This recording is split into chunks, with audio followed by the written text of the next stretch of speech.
Hello, good evening, everyone. Thank you for joining this webinar presented to you from Cactus Communications and by India Bioscience. My name is Daniel. I am from Cactus, and I will just very quickly take you through how this webinar will proceed. So I will just talk for about 5 minutes about Cactus, and then that will be followed by Shantala from India Bioscience, who will then speak for about 5 minutes about India Bioscience and this initiative we're taking forward. Post that, the first speaker trainer for today, Dr. Jacob Wickham, will come on, and he will take the first session that will run for about 50 minutes, followed by a short Q&A. And then the second presenter, Shane, will join us for the second session, and that will run for about 50 minutes, followed by a Q&A. And the Q&A at the end, can be for questions for both Dr. Wickham and for Shane's presentations as well. So don't worry if some of your questions, which you can type in the window on your right that you can see, if they aren't answered during the session, then they will be at the end. If you're having connectivity issues, one of the solutions is to refresh your screen, purge your browser, your history, and then refresh, and then you should be okay from then on. Just to talk a little about Cactus, we're very happy to be doing this webinar. We do quite a few, almost averaging one a week in different geographies. And for this, we're partnering with India Bioscience, and we're very happy to be partnering with them. They're a great organization and quite fun to work with. And we thank them for facilitating this webinar. We're now an 18-year-old organization. Our operations are based out of Mumbai. That's where most of our 1,000 employees are based. But we also have a presence across the world, especially where our clients are in East Asia. And you can see on the map their locations in Japan, China, South Korea, Singapore. And then we also work with publishers in the West, almost all the top publishers in the world, STEM, scientific academic publishers. These include names like Sage, Wiley, Taylor and Francis. And our work with them is coordinated through our offices in Princeton, in the US, London, then also in Europe.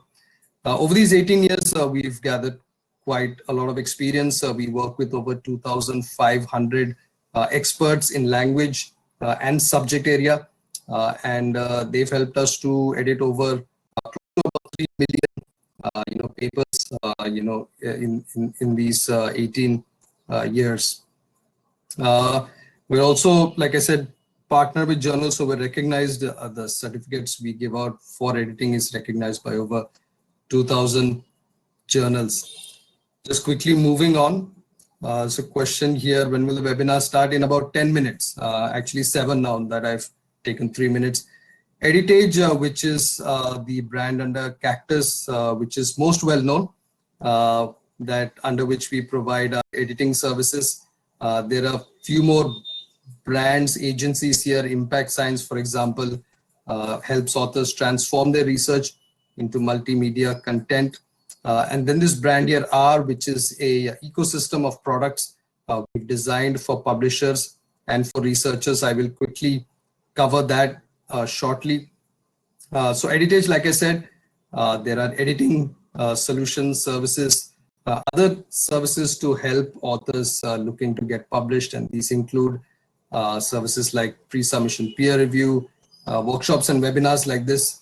And then we also have an online forum for authors, for researchers across all stages of the research cycle. A lot of content there, over 4,000 original articles, content pieces on various, just experiences and,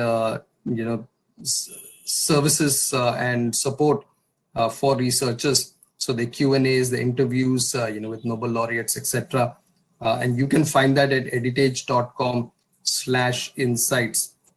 And then our upskill, which is our training platform. And of course, workshops and webinars like this are part of training, but there's also There are about 80 plus online courses on different aspects of research, right from how to write a manuscript to how to handle peer review comments, how to make your research visible, etc. And that you can find at upskill.researcher.life. This is something I'm excited to introduce. So our PubSure is a tool that we have developed, launched very recently. This is, all of us know the experience just before submission, the endless rounds of checking and rechecking your paper to ensure that it's complete in all aspects. Language is one, checking for plagiarism is one. But then, just making sure your author's affiliations, your keywords, all the different elements that go into a manuscript are there and correct. And so this is a tool that will help you to do that. As you can see here, apart from just language quality, even checks in terms of references, linkage to citations, whether you've self-cited, whether tables and figures have been cited appropriately, if the ethical conflicts or declarations have been made, and so on and so forth. So a whole host of solutions, even recommending the best journals for that article, and in addition to this, which is the technical check, also a language check, which is different from some of the writing tools available in the market. This is a scientific language check, so it is as good as an edit itself, as well as a plagiarism check. And the plagiarism check that we offer is through the use of the software Turnitin, which is quite widely accepted. This is free to access, so there is a light version, there is a pro version, and the light version is available for all of you to go submit your papers, experience this for yourself. And for that, all you have to do is go to pubshow.researcher.life, scroll down, find the light version, and use it. We'd love to hear your feedback on the use of this tool. Just to end my part, just saying that if you would like to know more about our services, then please do go to www.editage.com. Various services, there might be some offers for just general learning and to maybe be part of an online researcher community. You can go to editage.com/insights. And if at all you're looking for for us to work with your institution at an institutional level, to provide services to everyone in the institution, then we work in that way as well. And for that, you can reach me. I oversee partnerships in India, and my email address is here, danielp@cactusglobal.com. And with that, I welcome Shantala from India Bioscience and hand over to her. Thank you. Thank you, Daniel. Am I audible? Yes. Thank you. Thank you. Welcome all. I'm Shantala Haridas from India Bioscience. We're very happy to be a part of this multi-part online learning session with Editage. And now that I've introduced myself, I'm going to switch off my camera just in case we face any network problems. So this is a topic that I'm sure a lot of you are very I'm so sorry, I'm not able to change my slide. Apologies. Okay, so as I was saying, I said this is a topic that I'm sure a lot of the audience is very eager to learn about. But before you hear from the trainers, I'm just going to take a few minutes to tell you a little bit about India Bioscience. So for those of you who haven't interacted or heard of us before, India Bioscience has been around for about a little over 10 years. We act as facilitators and catalysts, and what we do is we try to bring about changes and promote practices that will affect the overall growth and the culture of the Indian life science research community and ecosystem. And so how we do this is we engage with various different groups and agencies. So we work with those in academia, the government, industry, educators, students, etc. Okay, I've got a hang of it now.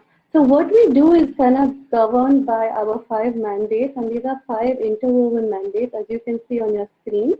So beginning with networking, what we do here is we try to enable networking because that is so important. So we try to enable networking of life science professionals in India and abroad.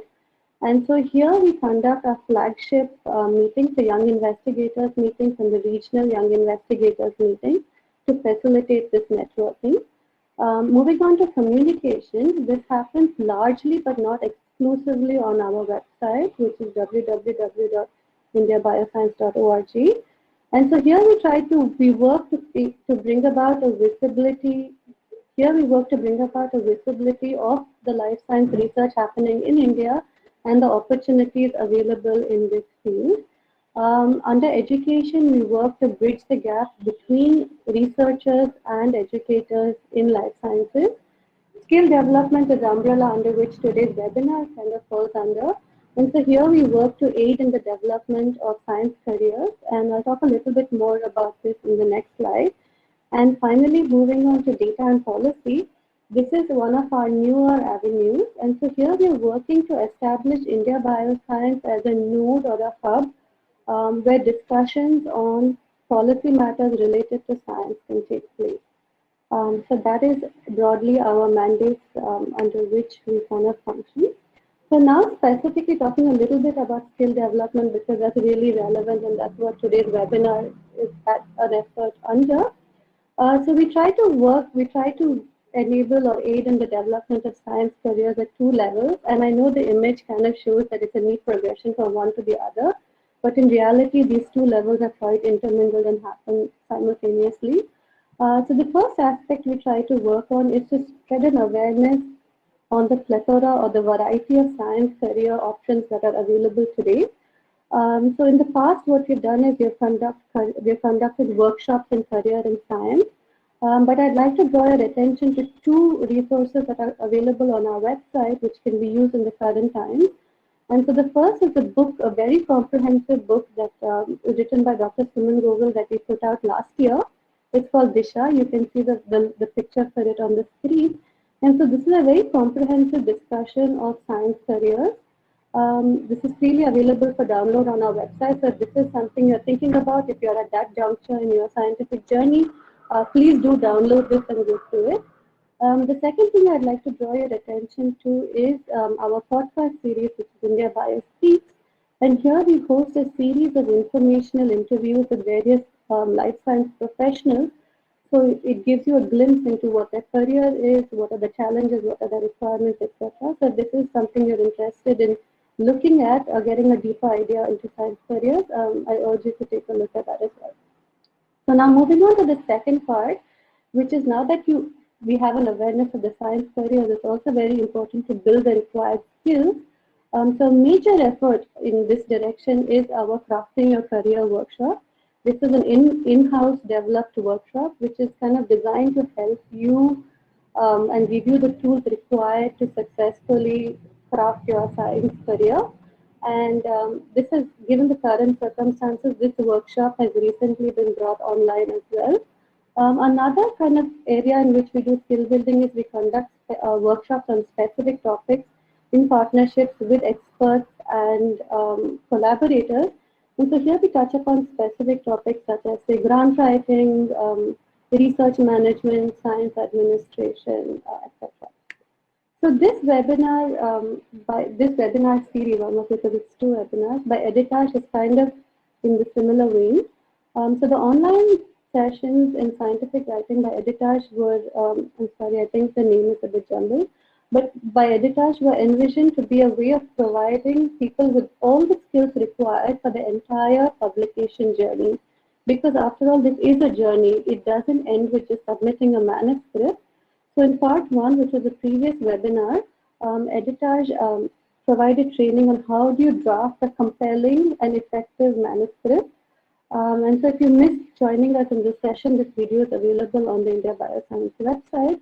And so today we're going to be touching upon part two and part three in this journey, which is the post-submission communication and the post-acceptance communication. So with that, I'm not going to take too much more of your time. I hope that you find this session enjoyable and a fulfilling learning experience. Just before I hand it off to Jacob, I do want to say that I hope that all of you will engage with us.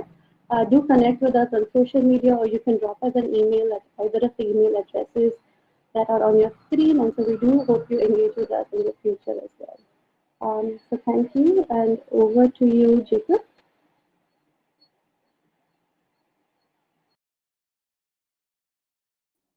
All right, thank you. Thank you, Shantala. So this begins the webinar. I'm going to take a brief second to say hello to everybody. I am based and the bandwidth is very low here, so I'm going to turn off the video, but I just want to say a quick hello to everyone. Thank you for joining us. And yes, you will get certificates for attending these webinars, and you will have access to a recording. If anyone's hitting the arrow keys, please stop because my slides are going crazy. Reviewer comments. Now, can everybody hear me? Can you type a message that you can hear me okay? Excellent, thank you. So I work as an editor at Integrative Zoology, and our publishing partner is Wiley. I've been the managing editor since 2014. So basically, I handle about 1/3 of all the manuscripts that are submitted to this journal. So I've handled almost 1,000 manuscripts over the years, and I'd like to talk about some of my experiences that I've had with authors and how they respond to reviewer comments, because that will help get your paper accepted. The other presenters, please stop hitting the arrow keys. So basically,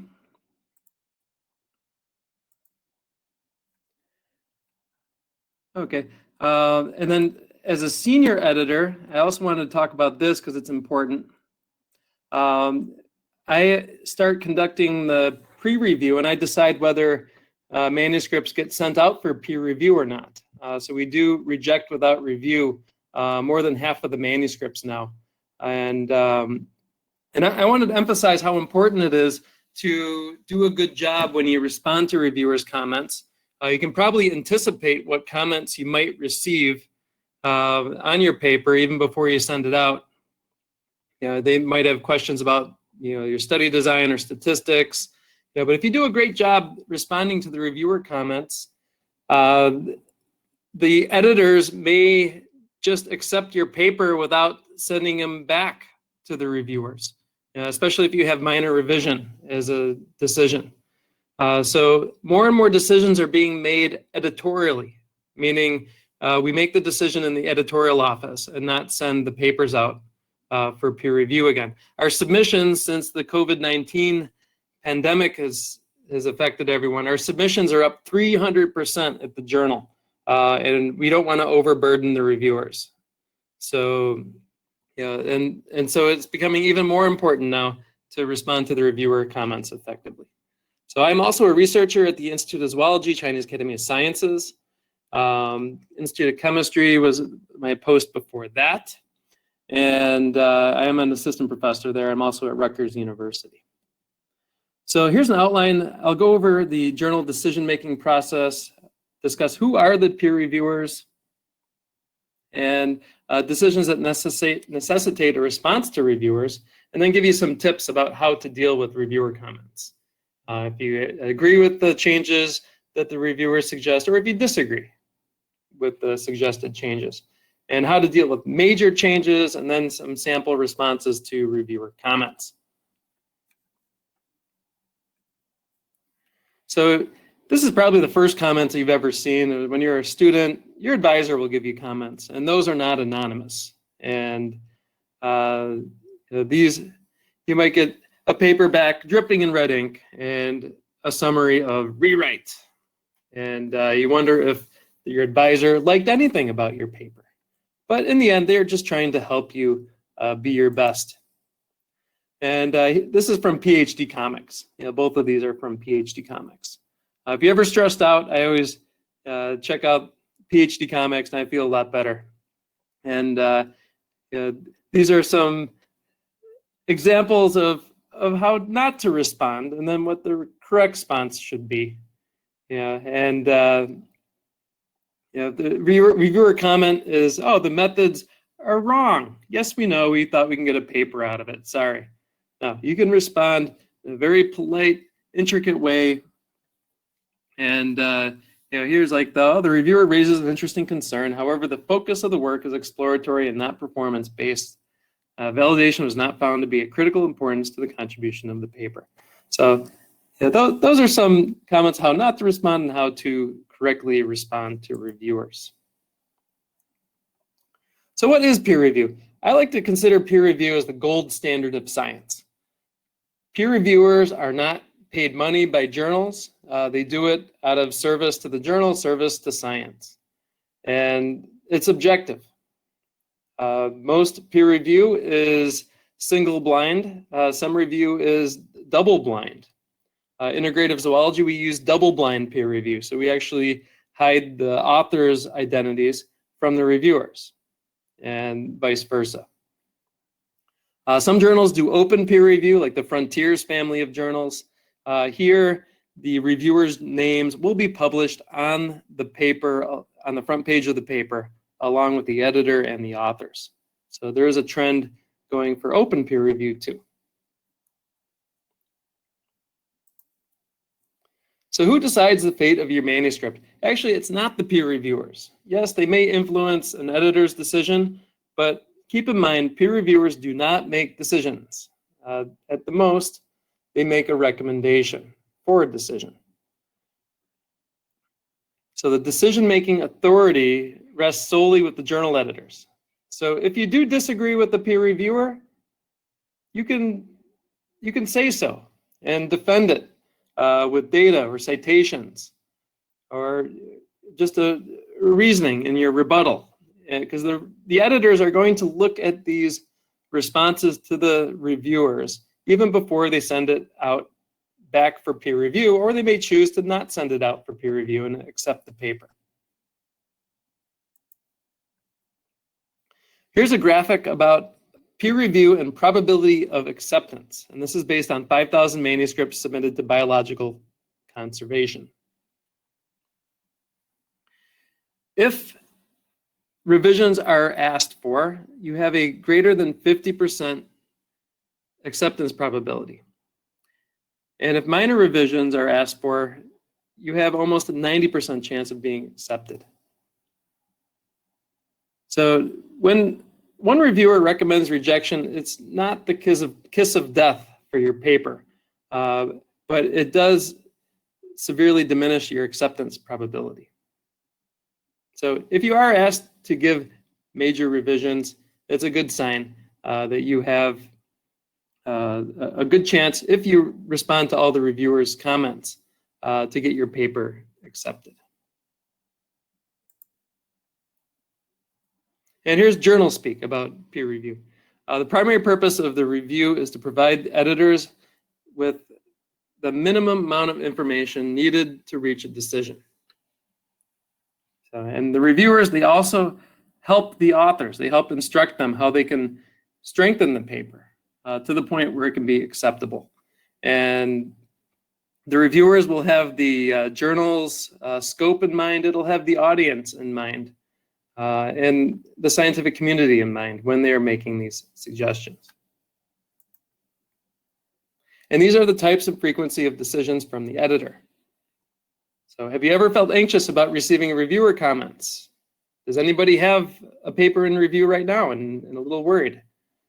So of course, we always feel anxious about receiving feedback on our papers. Very rarely you get your paper accepted on the first try. I think only 1 in 1,000 manuscripts that I've edited at the journal got accepted on the first try. And even then, we had to have a lot of copy editing going back and forth with the authors. So it should have been a minor revision.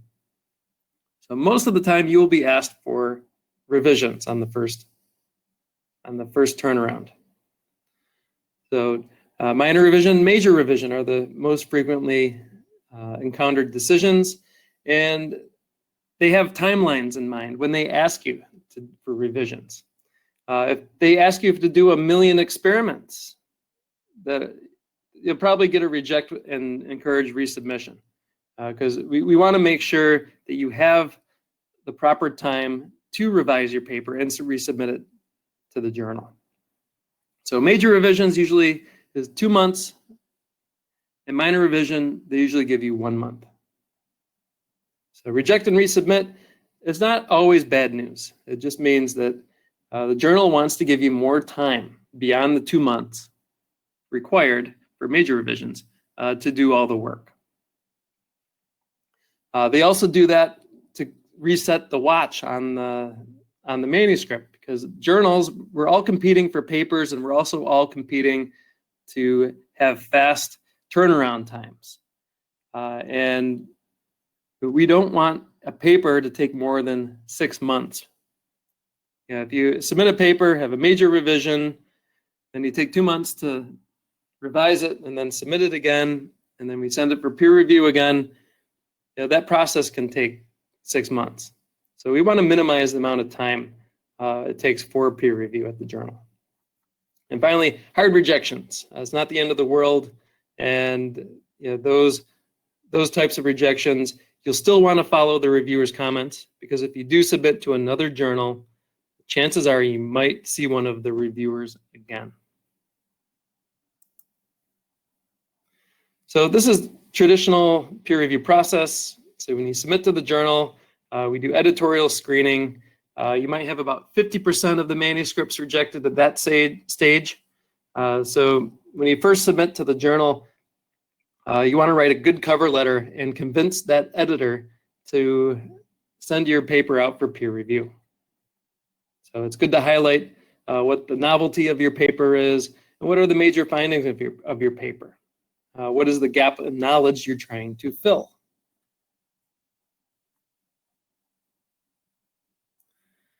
So when we do send it out for peer review, you can check the workflow. Most journals, you can log in and just see where in the process your paper is at this moment. So if you do see your paper is stuck in a certain process, like reviewer selection, if it stays in that category for more than a week or so, you might want to send an email to the editor and maybe suggest more reviewers for the editor, or ask if there's any problems. But typically your manuscript should go out for peer review. If it's not rejected before a review, it should go out within a week. And then that's the time to be silent. So a lot of the big journals, they'll get hundreds of emails every day from authors. We can't always answer every single one. So here's again the journal flow. When it's in the editorial office, it'll be assessed by a senior editor, which is my job, or I might ask an associate editor to check if the research is sound, and then send it out for peer review if we like it. So again, at Integrative Zoology, we introduced the pre-review step in 2016. And I think a lot of the journals now are looking at manuscripts and screening them before they're sent out for peer review. So again, types of peer review: single blind, double blind, even triple blind. And then I mentioned open peer review, which is a form of transparent peer review. Then of course, after publication, you have open and reader evaluated peer review. There's now preprints, so you can actually upload your manuscript as a preprint even before you submit it to a journal. And even those articles are subjected to some kind of scrutiny.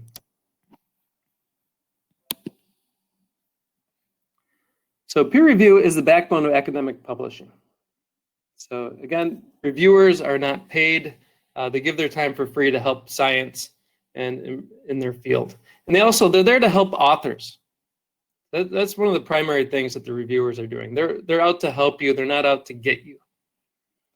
They'll comment on the novelty of the contribution, the trustworthiness of the science, and the overall presentation of the article.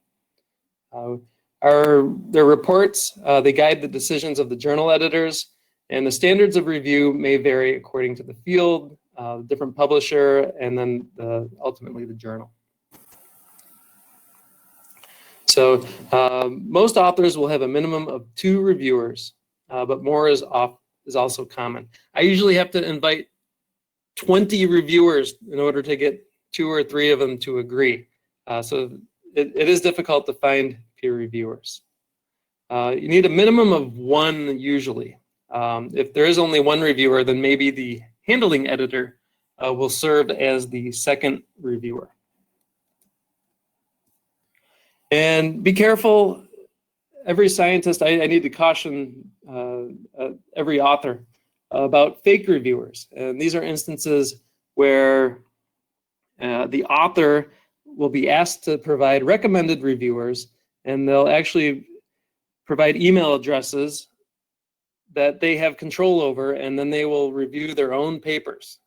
So fake peer reviewing has been a problem, and there's been a lot of papers retracted because of that. So when you do give recommended reviewers, try to give official email accounts. Don't use Google or Yahoo. You want to use a .edu or an official account. So what happened here, so every journal, when you're submitting your manuscript, it's a requirement now at a lot of journals to suggest reviewers. And you can also oppose reviewers. But be careful when you oppose reviewers. Some journals will take that as a cue to invite that reviewer. I personally frown on that. I don't like that. But you know, if that does happen, we are very careful to look at conflicts of interest. But here, the suggested reviewers were actually false identities, and they gave the names of real people, but they had fake email addresses controlled by the author. So the articles were reviewed very quickly, and the reviews were fast and positive. And even the third reviewer likes the paper. If I have 3 reviewers, very rarely do all 3 of them like the paper. So who are those peer reviewers?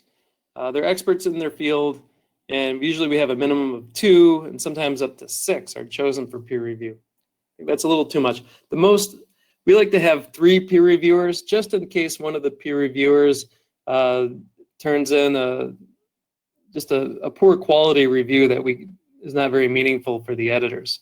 Or if someone is late with their peer review, which happens a lot, then we'll have at least 2 peer reviews to base a decision on. So how do we shortlist reviewers? Well, most journals keep a database. So we have a pool of reviewers, and we can rate the reviewers too on the quality of their review and their timeliness. We might look at your bibliography and identify peer reviewers there. Or we just use some of the peer reviewers that you suggest. We're careful about that. I typically don't invite more than 1 suggested reviewer from that list of reviewers. And if the manuscript is submitted like from China, where I'm based, I try not to invite reviewers from China. So we try to invite reviewers from different countries to be more fair and representative.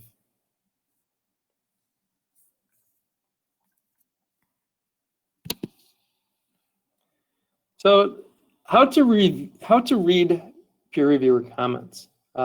Sometimes you can be quite puzzling to read peer reviewer comments, and you wonder if they even read the paper. So I'll go over some common styles of reviewer comments, general comments plus technical comments, and also discuss how to uncover the true meaning of ambiguous comments. And what are the most common comments about the novelty methods, discussion, background, and citation sections? And I'll give you some tips on how to deal with these. And very important, you should have a good response letter. So most authors find it nerve-wracking to address the comments of reviewers. But if you do address them very thoroughly and point by point, it's a great opportunity to improve your paper for final acceptance. And in general, I think 99% of the time I've seen reviewers help the authors. Some of them will even give a track changes version in Word to help with their English. So responding professionally to these reviewer comments, it should be a rewarding experience, and it gives you a chance to interact with your peer reviewers. And it's actually a skill to respond properly to the peer reviewers. So if you do get comments back, if you're in a laboratory, maybe you can ask your advisor or supervisor to let you take the first draft of the responding letters, because it is a good skill to develop. It's good professionally, and it helps with your writing too. And if you do respond professionally to them, it'll avoid multiple rounds of revisions and even rejection, and it'll save you time. If you ignore comments, they will ask you to revise again, or they'll ask you to respond to their comments. And if you keep dodging the comments, the reviewers will get tired and they may reject your paper. Well, recommend rejection. It's the editors that are making the decisions. So here's how to do a responding letter in a professional format. So the responding letters, you usually upload it as a separate document when you are uploading your manuscript. So you want to start the responding letter, thanking the editor and thanking the reviewers. And you may want to highlight the biggest changes that you made. Highlight those because the editor will read that. And then make sure you respond in a point-by-point fashion to every single comment. Don't leave any comments out. And here are some key points. You can identify yourself, which, well, if it's double-blind peer review, don't do that. You can just say the authors. Be polite. Thank the reviewer. Thank the editor. Be specific. And you can stress how you plan to address the major comments in your paper, and be positive. Speak loudly of your wish for early acceptance. So defend your work. And the most single important tip for drafting your response letter. So you want to try to communicate in words with peer reviewers in a very professional and effective and relaxed way, as if you are sitting over a desk, over a cup of coffee or tea, about an academic question. So here are some ambiguous comments, how to understand what they're trying to say. I've seen this 1,000 times. The study is descriptive. What that really means is the paper lists data that do not come together into a clear, hypothesis-driven study. Or the reviewer may say, the study is incremental. What they're really trying to say is the work builds on previous work without contributing any major new concepts. That might be like the LPU, or least publishable unit, or salami slicing publications. So your advance just might be too small of an advance to warrant a full paper. They might actually ask you to submit a rapid communication or a shorter paper. Another common ambiguous comment is the study lacks important controls. So that means additional experiments might be needed. So you have to be careful there because you may not have enough time to do additional experiments if they ask for major revisions. And this is my favorite one. The data are not convincing. And then they don't elaborate on why they're not convincing. So what they really mean is that the data are insufficient to validate the main conclusions of the paper. The data quality and statistical significance might be inadequate, or the writing style might have obscured the message of the manuscript. So those are the ambiguous comments. So when you get your when you get your decision letter, you want to carefully read and reread the comments. You want to decide whether you can address the reviewer comments in time for resubmission. If you are falling short on time, feel free to email the editors. I always give extensions, unless it's a deadline for a special issue.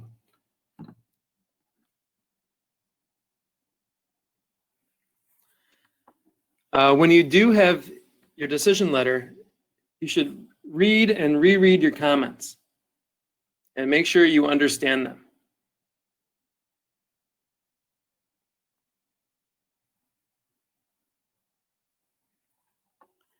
You want to make a list of major changes that are needed. You may have groups of similar comments from multiple reviewers. So when you're drafting your outline for your decision letter, you can group those comments together. But when you actually write them down, you want to respond to each reviewer individually.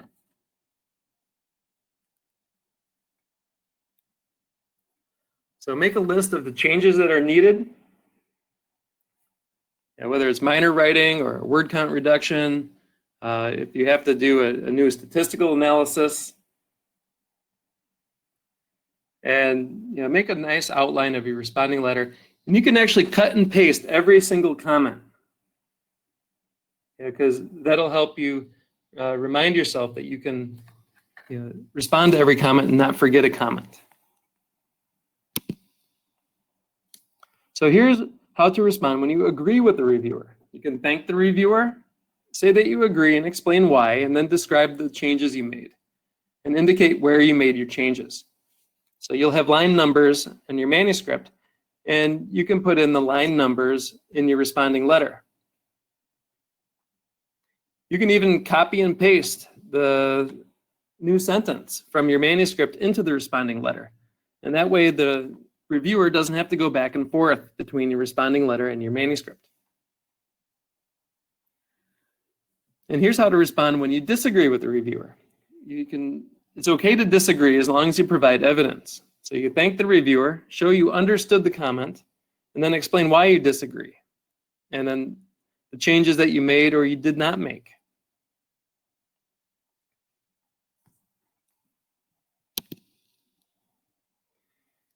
And here's what you want to say initially. So sometimes the comments will make you angry, and you might have a sharp response. You might want to say, you just didn't understand what we wrote. But you can say it a little more politely. You can say, oh, some statements that we made were slightly ambiguous, and we have clarified the text. Or you might want to say, that experiment will take forever. Better response is, the suggested experiment is very interesting. However, we feel that is beyond the scope of our study. So that's a good strategy. If they do suggest lots of experiments, you may want to respond that these are interesting suggestions and thank them, but it's beyond the scope of the current study. Unless the editor backs up the reviewer, you can defend yourself about not doing additional experiments. You might want to tell the reviewer you didn't understand what we wrote. So here you can be more polite and just say, oh, we didn't mean to indicate this, and you can reword more clear. Or you're just being too picky about grammar and formatting. So you can just apologize for the errors and make the suggested changes. So how to manage language-related questions. It's always good advice before you resubmit your manuscript to have a native English speaker to look over and carefully read your paper before submission. Or you can enlist the help of an editing service like Editage.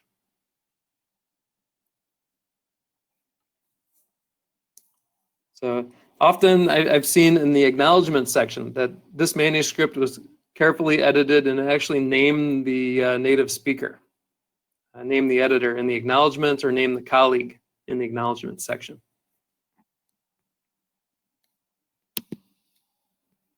So responding to peer reviewers' comments. So decisions that necessitate a response to peer reviewers. So all these categories of decisions require a response to peer reviewers. And the journals will actually ask you to upload a responding letter. So those need a response. So major revision, remember there's still, the paper is not accepted yet, but it has a chance. Usually a 50-50 chance by then. So study the letter and reviews very carefully. Determine whether you can complete the revision given the time constraints. So you can reply to the editor immediately after you get the decision letter. And then revise according to the reviewer's suggestions and make a list of changes made or not made. And return the paper before the deadline.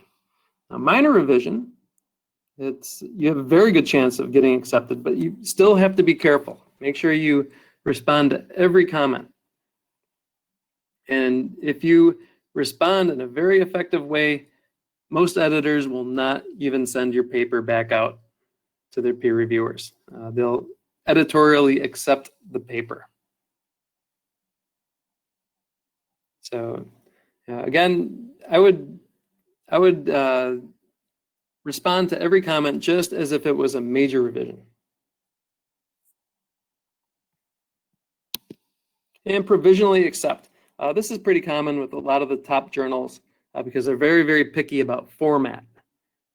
The figures have to be a certain size. They may want you to sign the license, the copyright license, and have all those files all together. Again, it's not fully accepted yet, but it has an excellent chance. And make sure you respond to every single comment. And it might be from the editorial office. It might be their comments and not the peer reviewer's comments. So make sure you read the instructions for authors. A lot of times the editors will direct you there about specific instructions before getting your files ready for the production.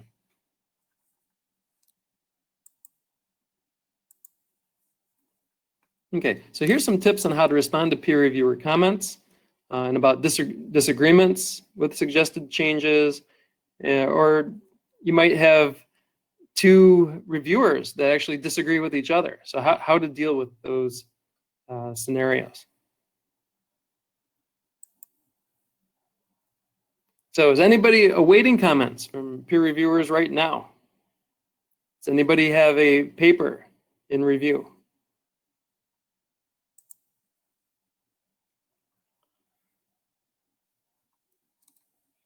So advice for authors, don't get too worried about when your paper is in review.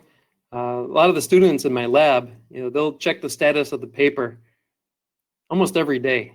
That's not really necessary. Peer review usually takes 1 to 2 months on initial submissions.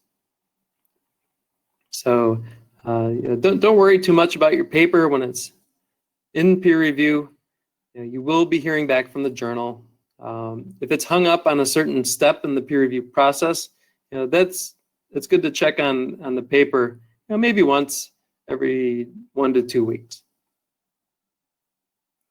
So, and just be mentally prepared to get the journal's verdict and the peer reviewer's comments.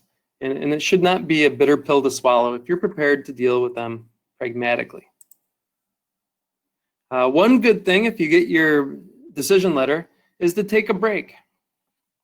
So read the decision letter and then put it aside for a day or two and come back to it later. That'll help you understand the reviewer comments better. So it's good to take time off, read the comments again carefully and objectively to make sure you've clearly understood the reviewer's concerns. Another tip is to use manuscript line numbers. So you should do that on the submission of your paper. When you're revising your paper, follow the instructions carefully. Sometimes they want track changes, and that'll displace the line numbers. Others will want a clean copy of the paper. And other journals will want the new text to be a different color. So carefully look at the directions from the journal. Because when you do revise your paper, you want your changes to be easily found by the reviewers and the editors. So it's good to use line numbers. So you can refer specifically to these lines and explain where the changes have been made. You want to divide your comments in logical groups. When you're writing your rebuttal letter, it's good to highlight the major changes that you made into your paper. So peer reviewers, we asked the peer reviewers to group together the major concerns and then the minor concerns. So with each peer reviewer, you can address the major concerns first and then do the line-by-line minor comments. So that should already be organized for you, because that's what we asked the peer reviewers to do. Major comments first, then followed by minor comments. And that last line, be prepared to summarize the major changes for the editors in the cover letter. So give point-by-point responses. So even if the reviewer doesn't number all the comments, you can copy and paste them and then start numbering them. Comment 1, comment 2, comment 3. And it makes it really easy for the editors and reviewers to follow the changes you made. And don't forget to address every single point.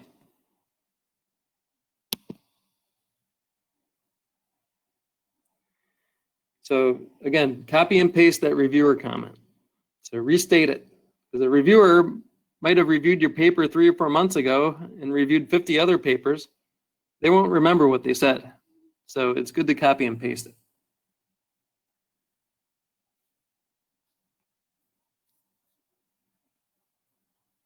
So restate it. So comment 1 and then restate the comment.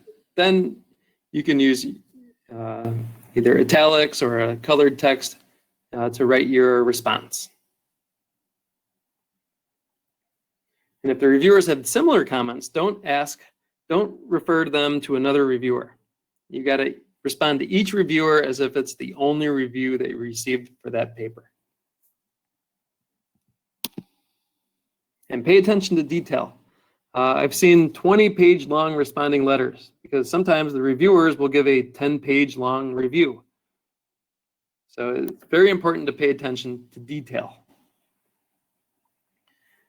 So if a reviewer asks you to include or new data or reinterpret old data, you can describe the tests that you performed and the results you got and mention where you've added this information. Sometimes when you've done new statistical tests, they didn't work out. You can put the results in the responding letter, but not change the manuscript. You can say, hey, we tried that, but it didn't change anything. And this last sentence here, it's very considerate to paste the exact sentences that you've added or modified in the manuscript into the responding letters.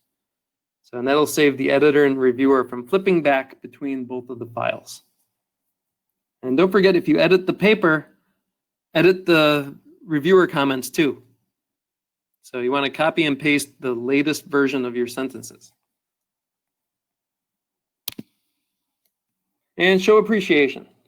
So peer reviewers, they're doing this, they're investing their own time, a lot of times on weekends and nights without a salary. So for the most part, their intention is to help you. Take advantage of their advice. Even a long list of comments. It's not a bad thing. It means that they really took the time to evaluate your study and give you constructive feedback. So don't forget to thank your reviewer for their consideration and effort. And maybe even in the acknowledgement section, you can thank 2 or 3 anonymous reviewers. Little appreciation goes a long way. All right, so when you have disagreements with suggested changes, I'll go over what to do. Is it okay to disagree with the reviewer? Well, of course it is. It's fine to disagree with the reviewer. The reviewer might not be an expert in the field. They should be, but it doesn't mean that their word should be taken as gospel. So are they always right? Not necessarily. It's the editors that will make the ultimate decisions. So if you disagree with suggested changes, remember, the reviewers are not always right. They might ask for changes that are impossible. They might not have the same expertise as you. So maybe the reviewers misunderstood something. So you can politely point out in your responding letter that it may have misunderstood you, or you can be open to revising the text. Sometimes if you just change a few words that don't affect the meaning of your sentence, or won't affect the meaning of your paper, you can make these small changes, just to keep the reviewer happy. But if it does change the meaning of your paper in a negative way, then it's important to disagree with the reviewers and explain why you disagree with them. So you can make a stronger case for your viewpoint. You can cite some papers. You can add more evidence or make a better argument. The key here is to compromise. Find a compromise that'll satisfy both sides. If they have a little revision to a sentence, I usually just go along with it, unless it affects the meaning of the sentence. Remember, the reviewers are critiquing your work and not you, so don't take it personally. Don't let your responses reflect any bitterness. And if you disagree on some point, just say honestly, we respectfully disagree. And you can cite other papers or give a rational scientific explanation for that. So do not agree just for the sake of agreeing. So be careful. If you just agree with everything, that's also not good. You can stick up for your work. So do not agree for the sake of agreeing, or you might have the mistaken impression that the journal editor expects you to incorporate all of the reviewer's suggestions. At the end of the day, remember, it's your study and your reputation at stake. So if you do disagree, say you respectfully disagree. Actually, I like to see that as an editor. So stand up for yourself. But choose your battles wisely. If the change does not affect the intended meaning, it's best to make the change. So it doesn't hurt, and it sends the message that you took their suggestion seriously. However, if you believe the requested change will negatively affect the paper, go ahead and respectfully disagree. And provide well-reasoned arguments. So do not simply state your disagreement. Provide many details, as many as necessary, to help the reviewer understand the line of reasoning. And where possible, you can cite additional studies to support your argument. And do reviewers and editors always agree on what's worthy of publication? Of course not. Frequently, the reviewers will say it's not worthy of publication, but it's the editors that are making the decisions. One journal editor went as far to say that unanimity between reviewers is rare. And in the case of conflicting feedback, the journal editor may choose to send the paper to a third reviewer before arriving at a decision. And the author may have to wait longer for the peer review process to be completed. So sometimes we have to ask a third reviewer, if we have one reviewer recommends accept, the other one recommends reject. So if you do have opposing viewpoints, we may get a third review. So what about conflicting opinions of reviewer comments? So, well, the editors can ask for another reviewer. The authors can actually ask for, the editor, can you please get another reviewer? And we might do that. Or you just may want to respond to both of the reviewers.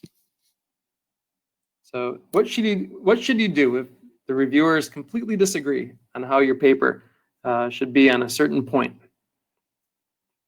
You want to see which reviewer you agree with more and follow his or her advice and justify your decision to the editor. So that might be something that you say to the editor. Alternatively, you may request the editor to find a third reviewer, but providing a well-reasoned argument why you agreed with making a change with one reviewer, but not with the another one. If you do a nice, well-reasoned argument, it's likely to tip the balance in your favor. And one thing never to do, you can see, don't pit two reviewers against each other. So don't make them fight with each other. Don't point out, oh, the other reviewer liked it. So I don't know what your problem is. So don't pit one reviewer against the other. Respond to each reviewer as if the review was the only one that you received. So you may have two reviewers that have diametrically opposed recommendations. So you have to choose which one to go with and provide a logical explanation to both reviewers for why you feel one of their suggestions would be more effective in improving the paper. Okay, major changes. I'll go over this quickly because we're at 1 hour into the webinar. Word count reduction. This is actually a very difficult thing to do. But some journals, they're really constrained by the page space.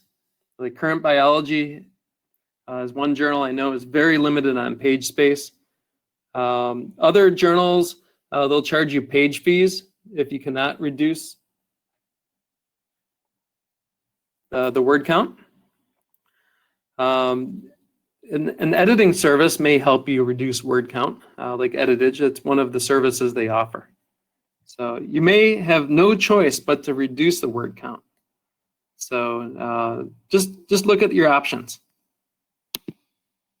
When you request for extra data or text, you also have to be careful here. Maybe the changes are within the scope.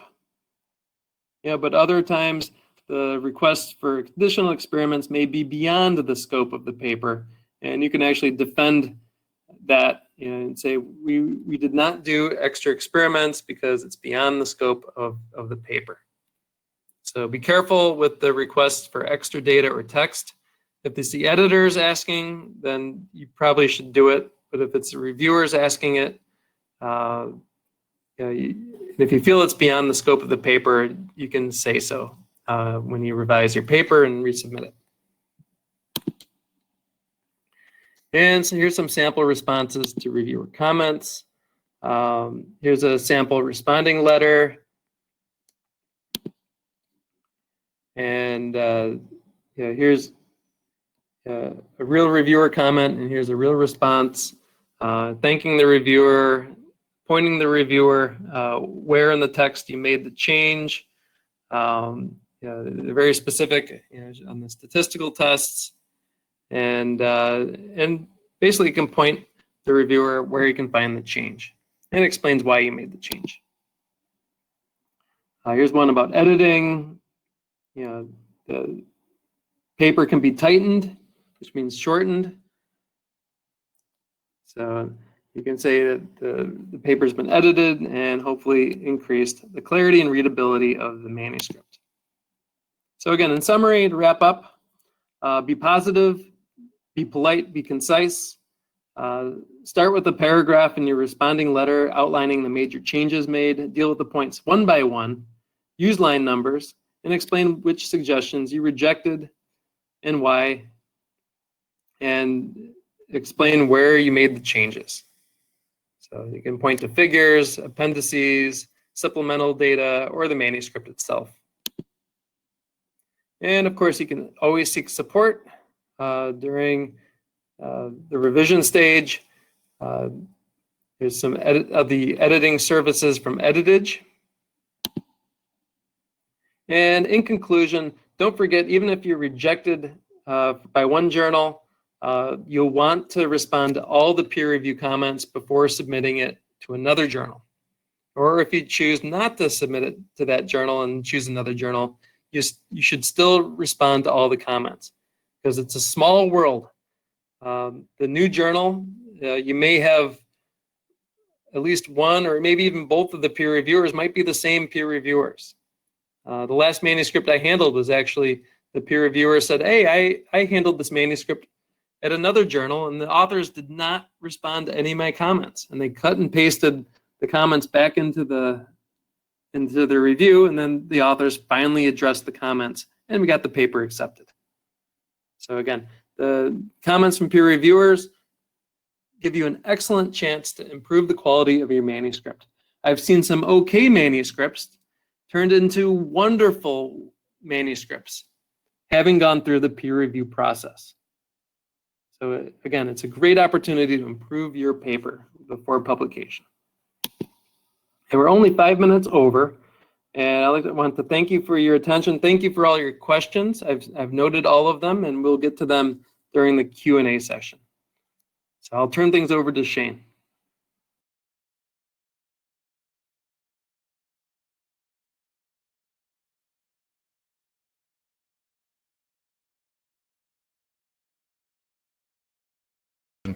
Addressing all the ways and means in which we can address people's reviewer comments.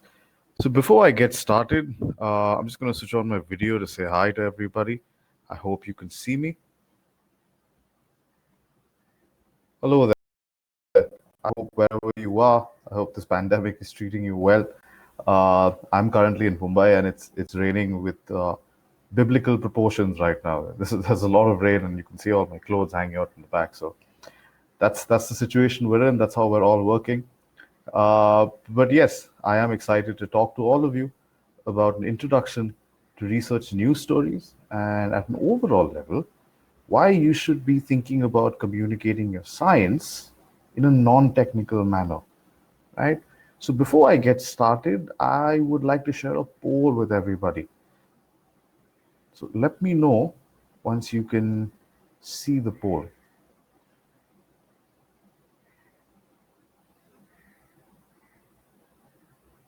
There you go. I've shared the poll now. And the question I'm asking everybody essentially is, and what I do in the lab to people outside my department is easy. It's difficult, or I haven't really thought about it, right? And while I wait for everybody to answer, I'll just perhaps tell you a bit about myself. Like most of you, I actually did start out wanting to pursue a career in research. I started doing the groundwork for my PhD at the Department of Plant Molecular Biology at the University of Delhi many years ago. But as luck would have it, I had a bit of a knack for editing manuscripts and writing some of them as well. And it's something that I picked up during my master's course in the second semester. It's something that I just got used to doing, and soon enough, I got this opportunity to become a freelance editor, and that's how I started out, essentially. I was a freelance manuscript editor. From there, Cactus was kind enough to hire me. From being a freelance editor, I turned into what they call a manuscript reviewer at Cactus, where we sort of review and fix manuscripts of any language quality. And from there, essentially, I transitioned towards becoming a managing editor. But not the kind of managing editor that Jacob is, perhaps. I think what Jacob helps authors do is he helps facilitate the entire publication process from a journalist perspective.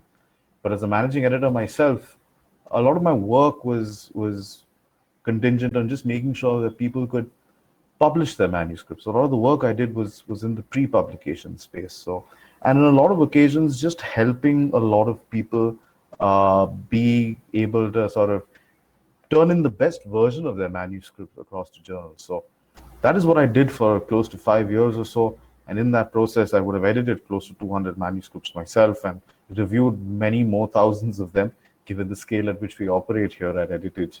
And from there, after a good period of time, I transitioned to a more creative role as a content head at Impact Science, which is Cactus's research communications arm.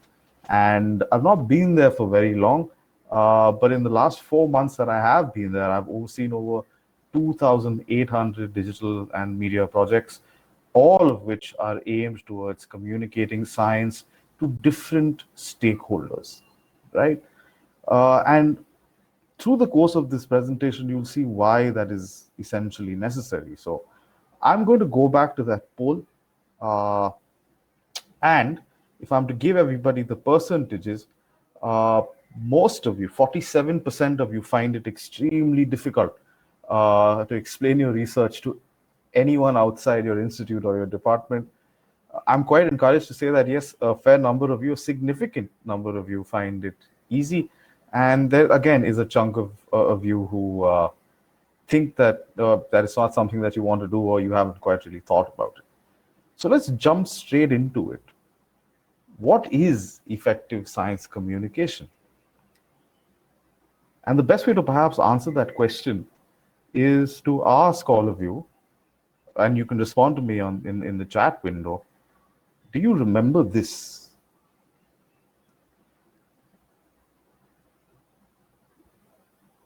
Do all of you remember this equation? Okay, some of you say yes. All right. So those of you who say yes, don't want you to give the answer out, right? But for those of you who don't know or haven't thought about it, all right, do you remember this, however? This is what you remember first, don't you? You remember the apple, and you remember and you remember Isaac Newton, right? And you remember the way in which he discovered gravity. The equation comes much later. And I think that is a very, very basic and one of the oldest examples of effective science communication. It's a story that's told to us from when we're young, probably in class 3, and we come across science for the first time. And for a lot of us, that does serve as an inspiration to take up scientific research for those of us who are in that field. And once we make it into that field, as I realized, unfortunately, when I was trying to cut my teeth in a laboratory, is that when scientists talk, all of us talk in jargon, right? All of us are, and I was guilty of the same of the same problem when I was a researcher. I was talking almost exclusively in abbreviations, in terms and terminologies, and there is a sense that we take for granted that what we do, at least the people around us will understand, right? But where is the problem with that? Let me ask you another question. Could you tell me roughly, just by glancing at this manuscript, what do you think this paper could be about? Or why is this paper significant?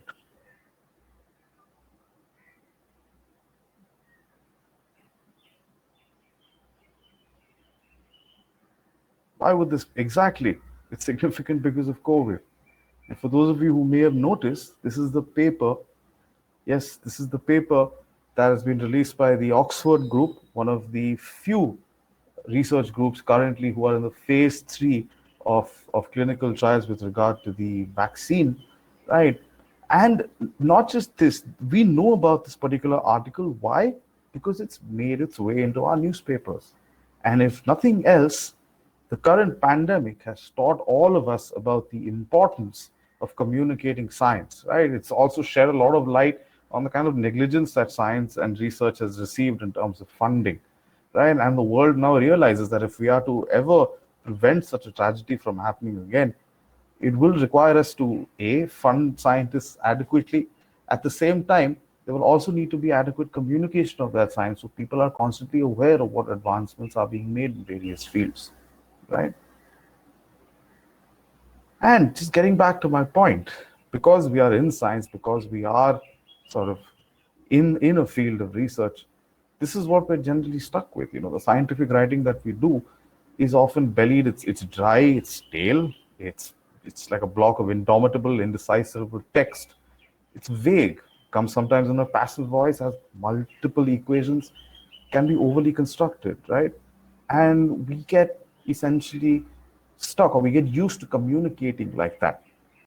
But the flip side of it is that if you make a discovery and very few people know about it, or very few people find out about it, isn't the significance of that discovery lost in some way, shape, or form?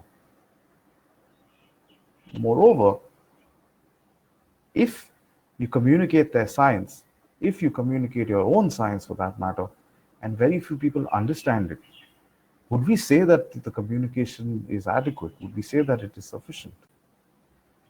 And those are some questions that I would like to perhaps leave you with as I proceed with this presentation. Moreover, I would say modern science currently very, very sorely lacks storytelling, and it lacks a narrative. And to be honest with you, the reason as to why, right, and the reason as to why all of this is the case is because I think the primary hook for this session for everybody perhaps was the fact that we needed to know how to respond to peer review comments. And why did we know how to respond to peer review comments? We needed to know how to respond to peer review comments because We are in a rush to publish. We need to publish. I think the kind of conditions that are put on us as researchers now, we need to have at least a couple publications in place, essentially, before we can even get started. So yeah, that's probably why storytelling in science is currently lacking. But have narratives in science existed? Would we say narratives in science have existed?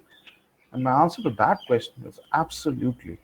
Stories of scientific discovery, stories of somebody's inspiration for the research, and the use of science to solve problems, the story of how science impacts our lives, and the quest that has led us to the discovery of something. These are all narratives that all of us have engaged in, all of us have consumed.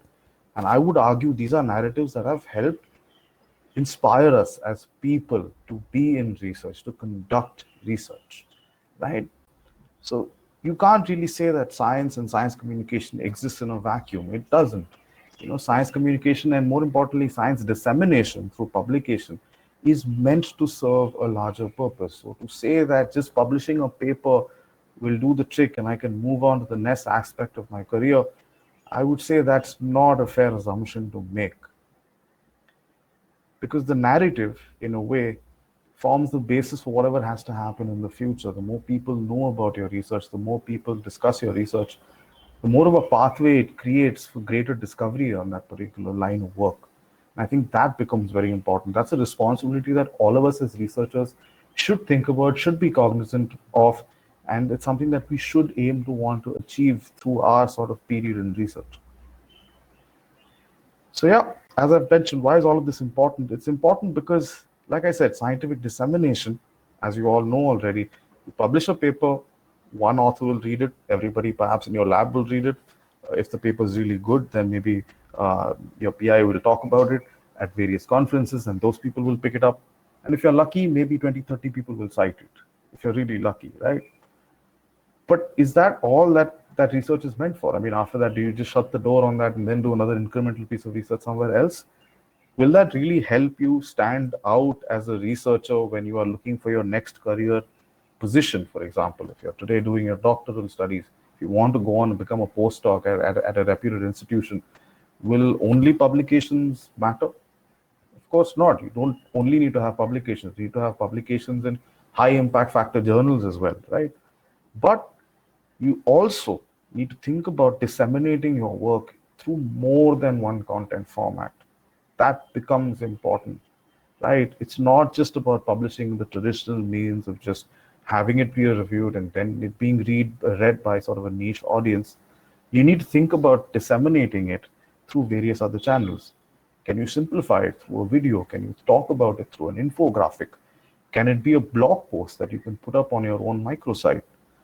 Can you talk about it on social media? Can you share it with people on YouTube? Because if you can, and that creates a buzz and people talk about it, that can be something that you can influence peers and public policymakers with. In the crowded field that we're in today, essentially, it becomes very, very, very important to be able to distinguish ourselves from everybody else by the means in which we represent ourselves as scientists.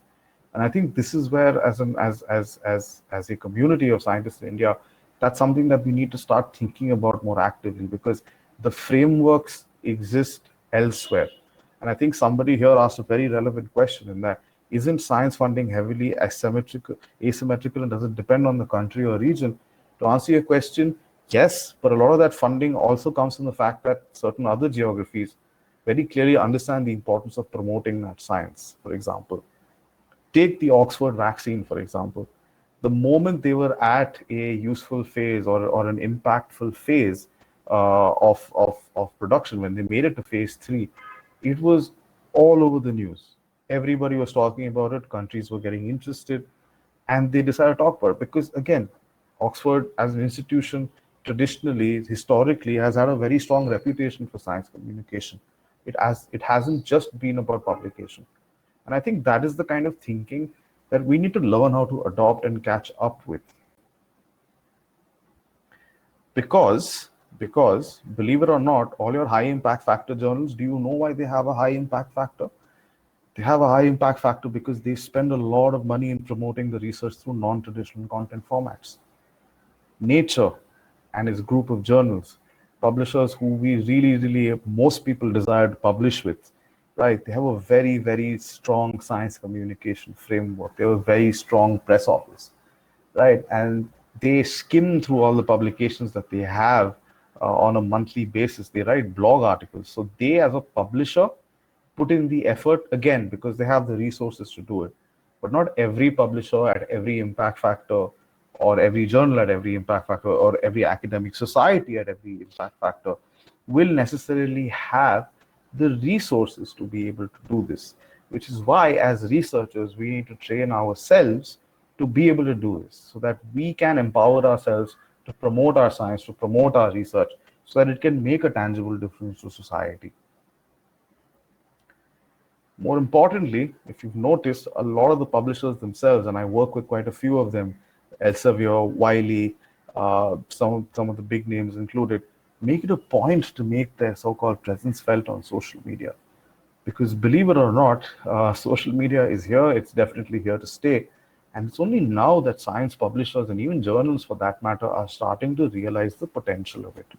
Because for them as well, it's not just about, and I think Jacob touched upon this earlier, sometimes it isn't upon, it's not necessarily that a journal sees itself in a position of power. A journal wants you to publish with them now, just as much as you want to publish with the journal. So for that, a lot of journals, a lot of publishers, a lot of societies have begun to engage in different ways to engage their readership. So they've begun putting out infographics, they've begun putting out press releases, they've begun putting themselves out in the news, right? And it's only a matter of time before the same expectation starts to come upon individual authors as well. And then, of course, there's something called altmetric. I would just like to ask everybody right now, how many of you have heard of altmetric or seen altmetric? Altmetric is actually an alternative bibliographic metric, such as impact factor, right? All of us are very familiar with impact factor.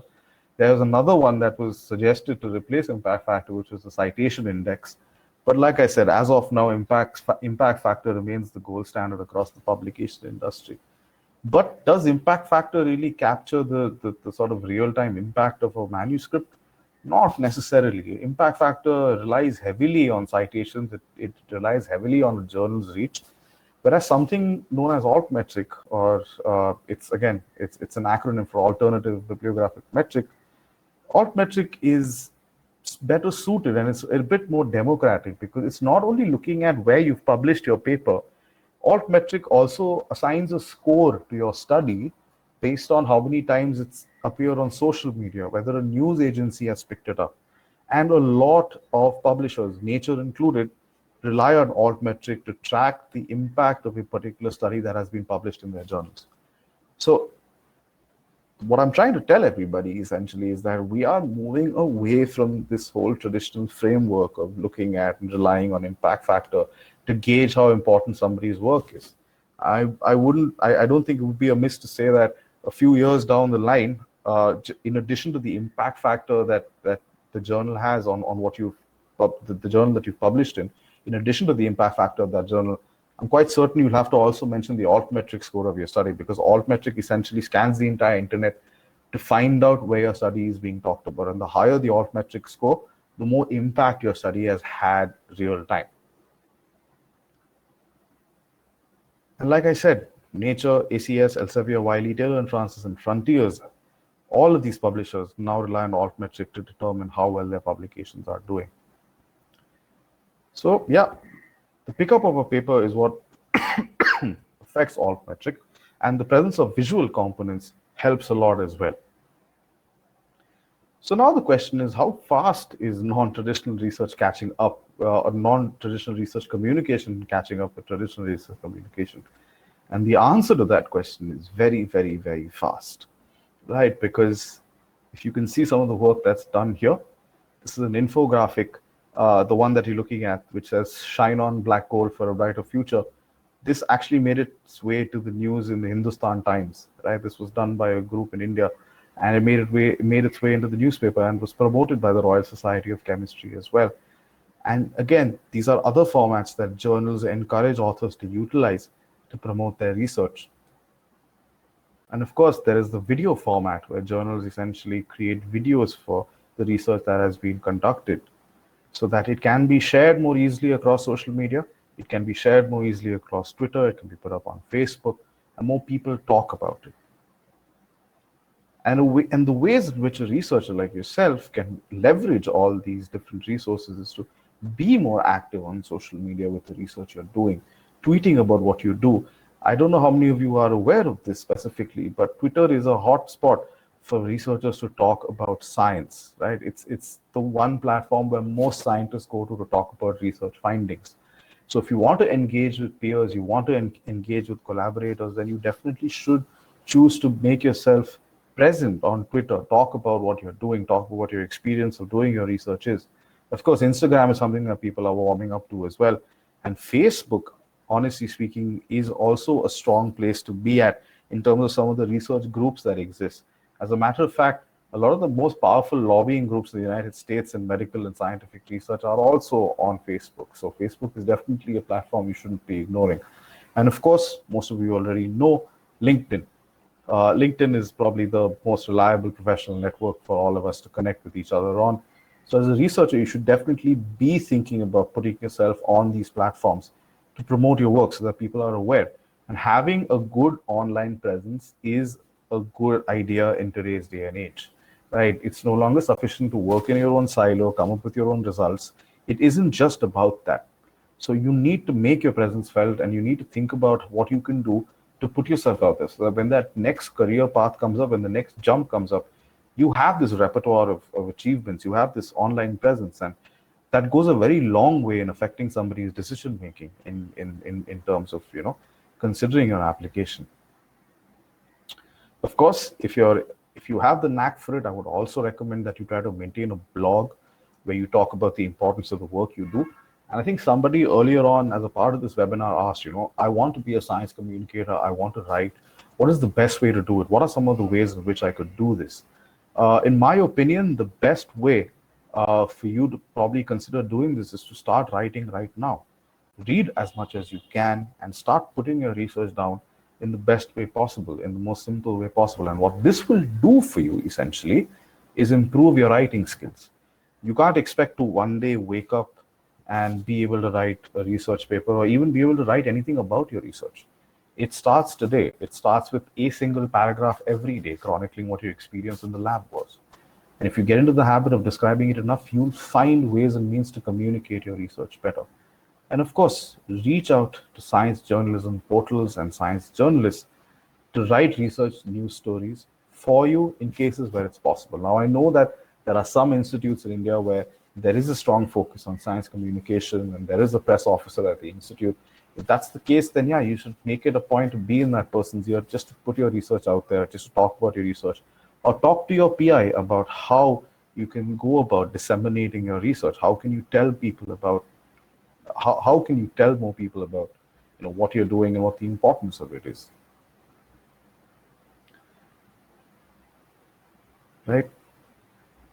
And here are some good examples of this happening. The gentleman that you're looking at on the right hand side is a Nobel laureate. He has a very, very active Facebook presence.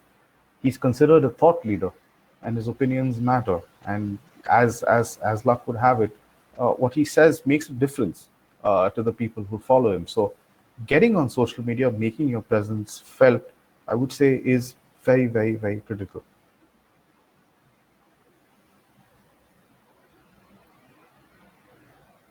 And to come to the most serious aspect of it, one that I've been sort of holding off until this point, is that I think most of us know, I'm not going to really beat around the bush on this, the kind of funding that researchers are receiving.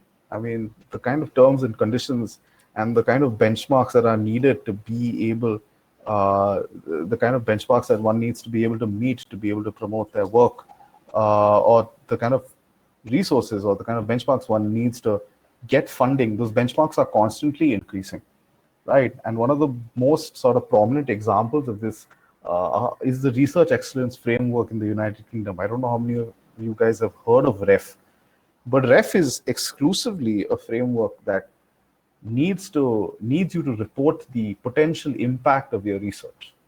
REF is a framework where you need to describe in a particular format, why your research is important, which segments of society it's likely to impact, whether it has applicational value, whether it's going to push forth, basic translational research, what is the importance of the work that you're doing. So REF actually has this, it's kind of imposed on researchers in America and, in the United Kingdom. And the same model is now being adopted by the European Union, and it's also being adopted in Japan as well. So pretty soon, you might sort of come to a point here in India as well, where demonstrating the potential impact of your research and then being able to achieve that potential impact through publication, through outreach, through some sort of demonstration of the potency of the work that's been done, is going to be equally important to continue to receive funding. It's going to get more difficult. And like I said, the ways in which you have to do this is to demonstrate impact, is to put yourself out there, right? So what does all of this mean, to summarize, right? What all of this means essentially is that it is now more important than ever to communicate your research effectively, right? And if you want to essentially sort of communicate your research effectively, one of the ways in which you can start doing it is by getting into the habit of writing a scientific press release or a research news story. What is a scientific press release, or what is a research news story? A research news story essentially is the summarization of your published article or your thesis, right, into a format that will be easy for maybe, say, news agencies to pick up. And there are ways and means to even post these news stories on platforms where journalists come and pick up all this information, right? So, for example, when you read the Times of India, there is a section opposite the editorial that exclusively, almost every day, talks about some scientific discovery, right? There is a science section in every newspaper. That is not populated by people just randomly finding things out. No, journalists go to specific portals, and from the specific portals, they pick up science news stories. There's also a specific sort of news wire that constantly provides science news stories, right? So the key for everybody here is to learn what goes into writing a research news story, right? So like I said, a research news story is just writing a paper in a newsy manner, in a non-academic style, so that people can pick it up easily and understand what needs to be done, right? And the most important aspect of writing a scientific research news story essentially is to talk about the broad applications of the work that's been done and the motivation for conducting the research. And the final element in there, along with this description, is to put your own personal perspective into it. So a scientific research news story is a very personal piece of writing. It's basically you writing like a newspaper article based on your study. So I will get to that question there, Humera, and I will answer that as well. But yes, and a scientific research news story is very, very effective because it is first of all, one of the oldest and most recognizable ways of communicating news to other people, or communicating scientific research breakthroughs to other people. For example, when we were able to sort of sequence the rice genome in India, which is a massive breakthrough from a genomics perspective in our country, one of the first things that happened is that a government press officer was able to kind of put this news across both to national level tabloids as well as international level tabloids to talk about the kind of progress we've made in terms of scientific research as a nation. So it's one of the oldest sort of ways in which that this has been done. As a matter of fact, even the Isaac Newton example of the apple hitting him and him deciding that there must be something, and eventually undertaking the journey to discover the force of gravity, it all came about because it was communicated as a piece of news to a tabloid, which then ran it, and then more people heard of it, and then eventually it became legend. And of course, news stories provide immense traction and publicity for you as a researcher. Now, something you've put out as a... So for example, something that you've put out as a news story, for example, if it gets picked up by a national level newspaper, imagine the sort of impact that has on your CV, right? In addition to that, if it does make its way to a newspaper, think of the kind of potential avenues it opens for you to collaborate with other researchers from around the world, right? It opens many, many, many doors, right? In addition to that, it helps, of course, with the profile building. Imagine what it would do for you on social media. And it may also be accompanied by visual aids, like, for example, a graphical abstract. For example, you can put a graphical abstract or maybe an image from your paper into the news story to give it a visual element that people can show other people. And of course, like I mentioned, putting a research news story out there definitely improves your altmetric score. And if you improve your altmetric score, that is a real world way of demonstrating how much impact your research or your publication is having. So what goes into a good press release? Yeah. So let's move to an annotated example.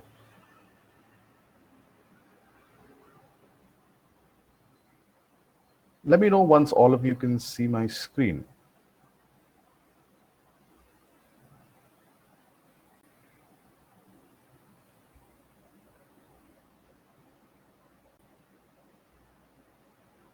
I hope my screen is visible to everybody.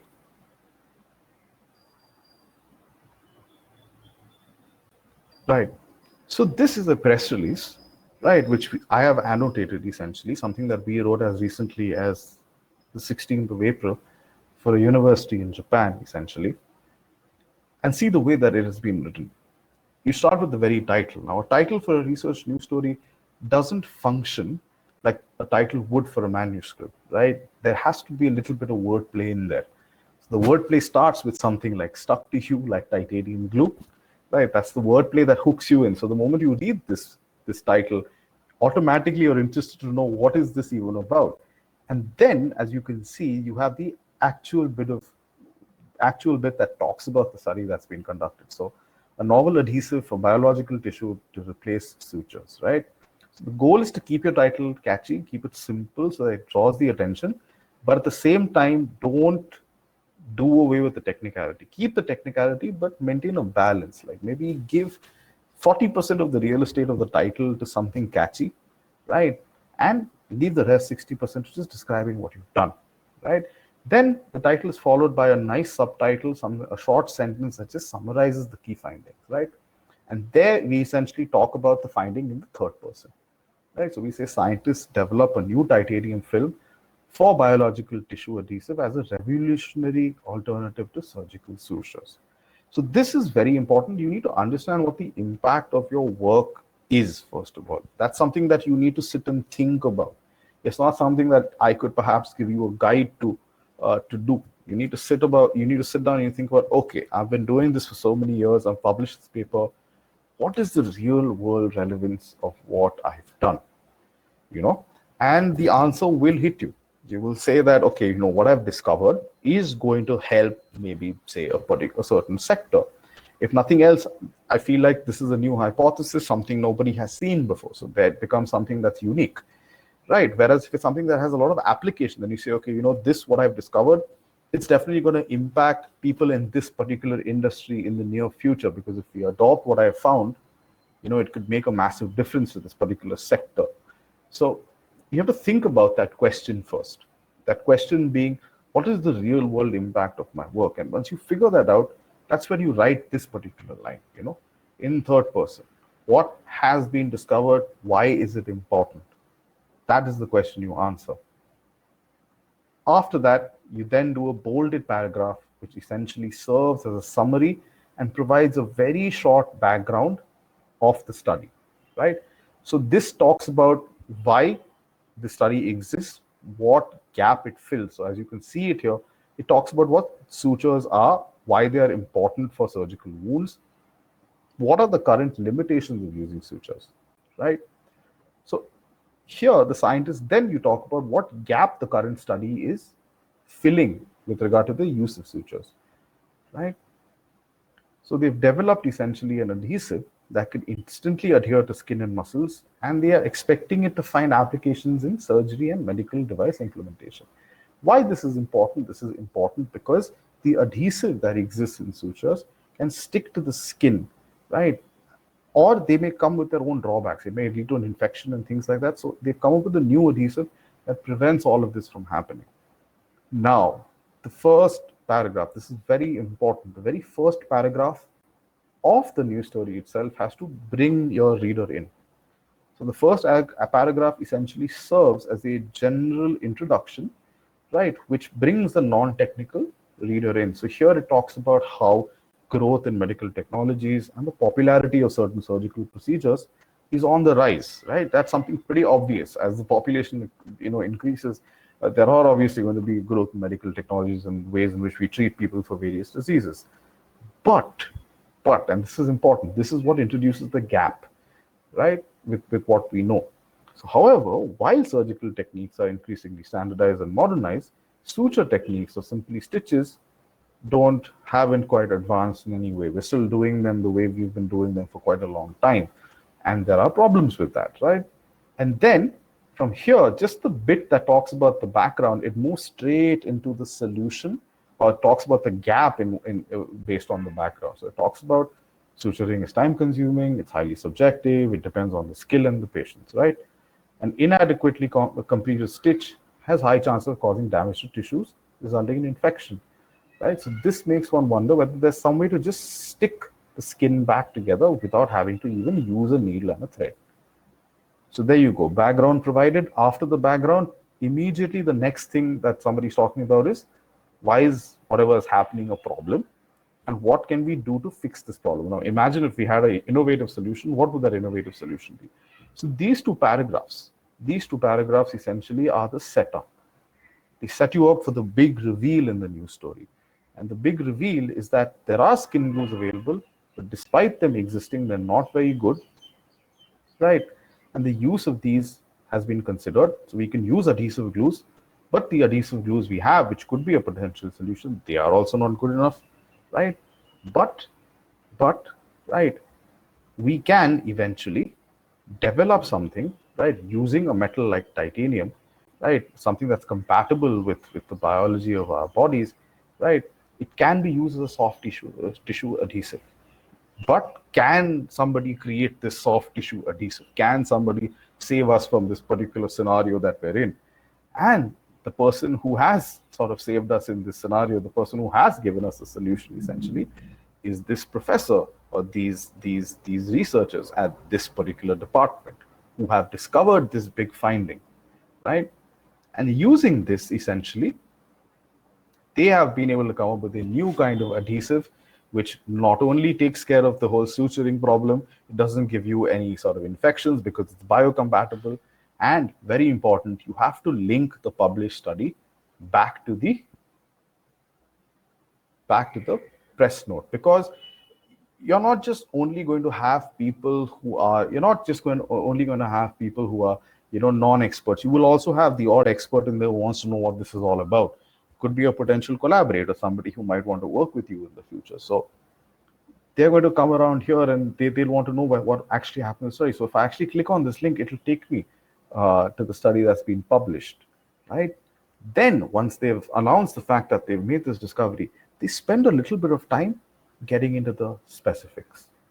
This is where you as a researcher are allowed to be a little technical, to talk about the technicalities of your work. And this is where you bring yourself in personally. I remember saying this at the start, this is where you share the personal perspective. Here is where you share that personal perspective. So what we found was remarkable, reports Professor Matsumoto. And the substance develops a rough surfaceness after 15 minutes of acid treatment, which can help it adhere to soft tissues through mechanical interlocks. So there you go. This is the researcher's perspective. It's their voice. You can literally hear it. When you read this particular paragraph, you can hear him talking, right? And from there on in, they go and they talk about what the results were overall, what they found. And then it concludes with what the potential of this research is, essentially. Right? The scientists are hopeful that the material can find potential applications in simple surgical procedures, such as the fixation of implantable sensors and medical devices inside the body, and the correction of tissue deformation as a new and strong adhesive with excellent biocompatibility. Right? And yes, of course, you end with a hopeful quote that sort of closes for the bright future of your study or for the bright future of the line of work that you're doing. So you end it always, you make it a point to always end it on a positive note. And at the end of your press release, you put it out in platforms like Urek Alert. I don't know how many of you heard about it. I'll type it out at the end of this to tell you about some of the platforms where research news stories are posted. Unfortunately, these are paid services. There is a per post cost of to put the news story out there, because again, those news stories are then distributed to various publications and things like that. So, but there are platforms where you specifically post these things, and of course, one sort of standardized paragraph for your university. And yes, if you want to talk about yourself and the achievements you've made, you can even dedicate a small paragraph to yourself. And yep, these are just a few things with regard to the copyright that you have to be aware of, that the image that you've utilized is your own and that you own the copyright to it, and it can be reproduced, not for commercial purposes, right? And yeah, the usage of the image that you may include with your research news story may only be appropriate with a particular caption or a credit, essentially. So that, in a nutshell, more or less takes care of what you have to be aware of. So what your takeaway essentially should be. I'll just stop sharing and then get back to, yeah. So what you should perhaps bear in mind essentially is that the goal is to first write a good title, then write a good subtitle, which essentially just answers the question, why is my research important, right? Then you talk about the summary of what you found. Then you move into creating a background and what the study gap is. A lot like what you're doing for your research paper already, or for the introduction of your research manuscript already, but in simple layman's language. A good test for anybody who wants to attempt writing a research news story is a good test for somebody who's gone ahead and written a research news story is, can somebody who doesn't understand my research even understand what I've discovered? So if you ever write a research news story, why don't you just give it to your parents and see whether they understand what you've done? And if that works out for you, then you've probably written a pretty good research news story. So those are some of the elements that you should perhaps bear in mind. Now that I've shown you a serious example, let me show you a funny one. I hope everybody can see this, right? So this is actually one of the first pieces that I read that helped me understand what's a research news story. It's pretty funny. So here you go. Insert a newspaper-like title, preferably with a double meaning or a pun, and say something exaggerated. Announce that you found something that's tremendous. It's a fantastic scientific finding. Nobody's ever discovered it before. And then, of course, you put in the quote. And just to manufacture a bit of conflict, you can even put in a quote from somebody who's a competitor in your field and say that maybe this is not correct. And you can finish off with that. So, like I said, this is just a funny sort of way of seeing it. But the more serious way is what I've shown you as a part of the annotated example, essentially.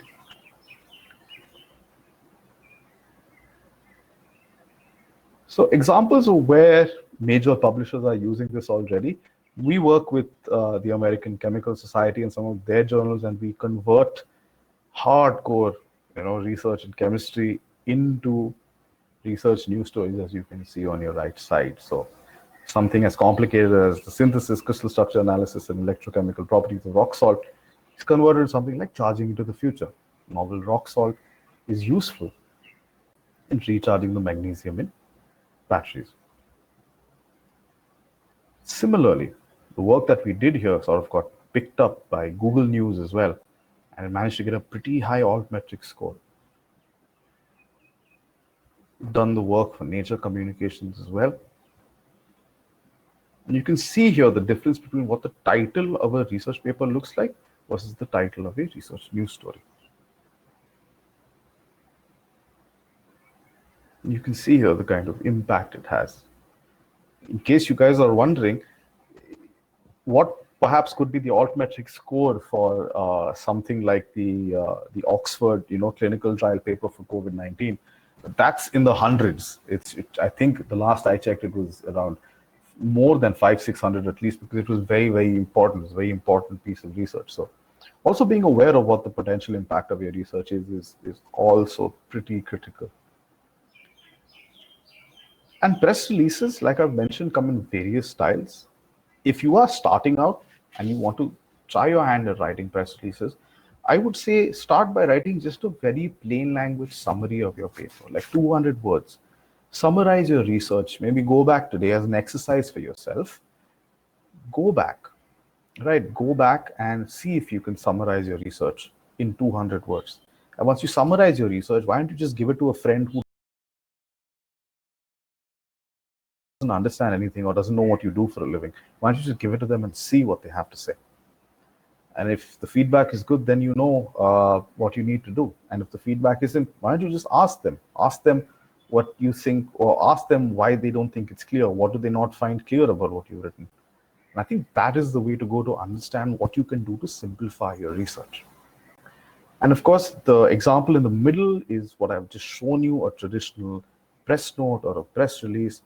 And the last is something that we developed specifically for a journal, where they said, you know, most of our readers are surgeons. They don't have time to sit and read manuscripts. Can you just summarize everything that's in the paper in a shorter format? Can you take a 3,000 word paper and can you summarize it in 700 words with technical problems, with technical terminology? So we've gone ahead and done that for the American Association of Neurology and as well, and that is what we call a short form article. And of course, the platforms, like a lot of you ask, what are these digital science platforms to reach when you are trying to disseminate your research? The platforms are as such. You can put it up on Medium. Somebody mentioned ResearchGate. The reason as to why I've not mentioned ResearchGate is because publishers tend to have a bit of a problem with ResearchGate because there is a bit of ambiguity about the copyright of what is being posted on ResearchGate. But platforms like Medium, Phys.org, ScienceAlert.com, and Eureka Alert, which is the biggest repository of science news stories, is essentially where you can successfully post your research news stories. So, and yeah, this is what scientists who've taken up, this is what scientists who've taken up writing research news stories have told us, that this particular gentleman, Professor Matsunaga, when he started out, he was just a local level researcher. You know, we put his research news story out there, and all of a sudden he was getting phone calls from researchers in Europe, America, who wanted to come to Japan and collaborate with him and take up the next leg of his work. And it opened so many doors for him because he stopped thinking about research just on the lines of bench work and then publication, bench work and then publication. You have to break that mold, not just because it can take you ahead in your career. You have to break that mold because it's very important and it can give you perspective as a researcher. Sometimes we're in the lab, we're only looking at the instruments, we're only looking at the readings, we're only looking at the results, and it's stressful, right? But if we think about the potential impact, or if we start articulating the potential impact of our work, it does give us the kind of motivation and the inspiration to do that extra bit to take it forward and into the future. So on that note, I will end my presentation. Thank you everybody so much for attending in this so patiently. And just a couple of announcements to make. I saw quite a few people asking whether you'll be able to give feedback. The answer to that is yes, you will. A feedback link will be shared with you as soon as this webinar is closed. A lot of you asking, will you receive a lot of you were asking, will you be sending us this recording? Yes, this recording will be posted on India Biosciences portal. In addition to that, all of you who have attended will receive an e-certificate. I saw some people asking about whether, a couple of you saying you've asked for an e-certificate, you've not gotten it. We'll share a contact with you where you can start sort of sending that question to us. We'll make sure that you get a certificate. All of that will be taken care of. Once again, thank you so much for attending. And I think the floor is now open for Jacob and myself to take some of your questions. So, Jacob, if you want to start, I think I'll take few questions two or three are, questions, and I'm going to copy and right paste them and chat it, yes. so we can see them. One was about reviewer choice affecting the entire process. Pretty much, this is a standard process where we'll ask you to nominate reviewers. Doesn't mean we'll actually use them, but it helps us locate reviewers. And it's unethical to suggest a friend or a colleague or someone you've published with in the last 4 or 5 years. But journals will typically know, who is who in the field, and they'll know who to ask and who not to ask. So yeah, try not to recommend a friend, but you can suggest other colleagues, other labs that you may feel is a good reviewer for your manuscript. Okay, another question was about the triple blind review, and this is actually an unusual case. I'll just paste the question down there so everybody can see it. So what is triple blind review? Actually, here's where the editors, they cannot see who the identity of the authors are, and they also cannot see who the identities of the reviewers are. So it's a completely blind process. And I'll just write my reply there. So, so there's that question is answered. And I'll take one more question, and then I'll let Shane answer some questions.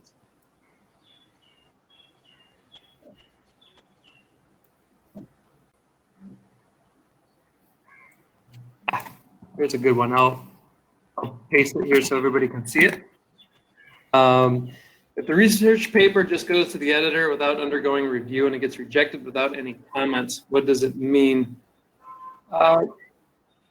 That's a disservice from the journal if they don't give you any feedback.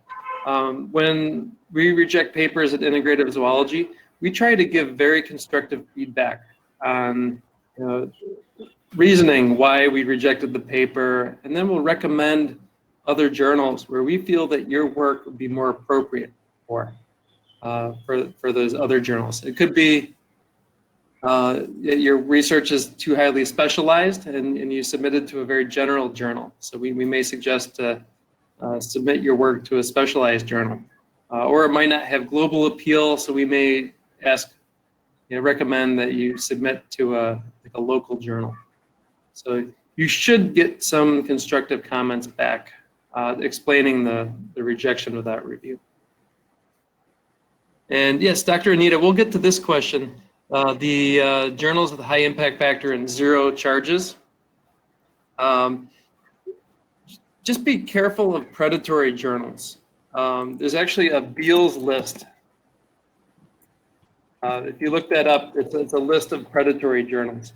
Integrative Zoology, we have no page charges, we have no article processing fees, but we are a hybrid journal, so we do offer the open access option.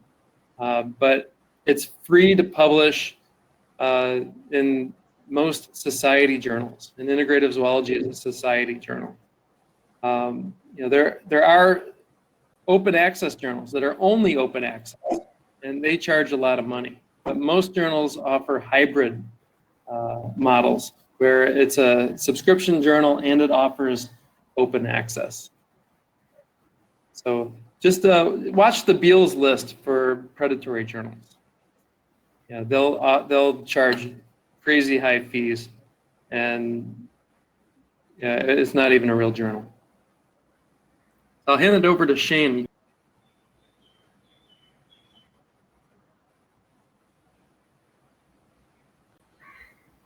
I've seen a few questions that have essentially come in.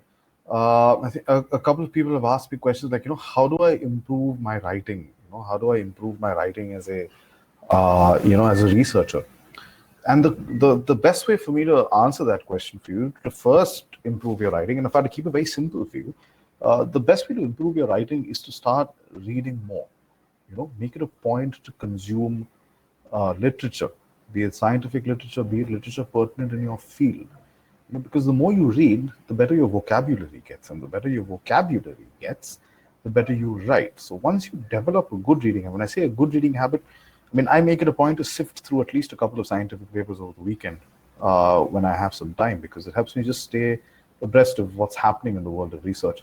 In particular now, at least with the whole COVID-19 situation, I'm following the clinical trial data quite sort of closely to find out what's happening there. And once you're able to develop a good reading habit, right, and initially it's going to be difficult because scientific writing is very dense. It's something that you're going to have to get used to. So develop a good reading habit, and you'll see over time that that improves. And once you develop a decent reading habit, start small, maintain a diary, write a bit, write a paragraph. Write a paragraph a day about your experiences in the lab, what you found today. I'm a molecular biologist, so I might take examples of what I did back in the day in the lab.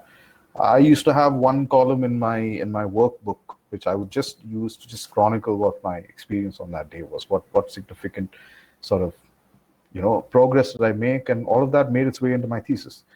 That was something that helped me a lot along the way, and it essentially, to be able to be a good writer, you need to increase your vocabulary in a given language, and to increase your vocabulary, you need to be able to read a lot, get a good reading habit, and then start writing small, and you never know where that goes.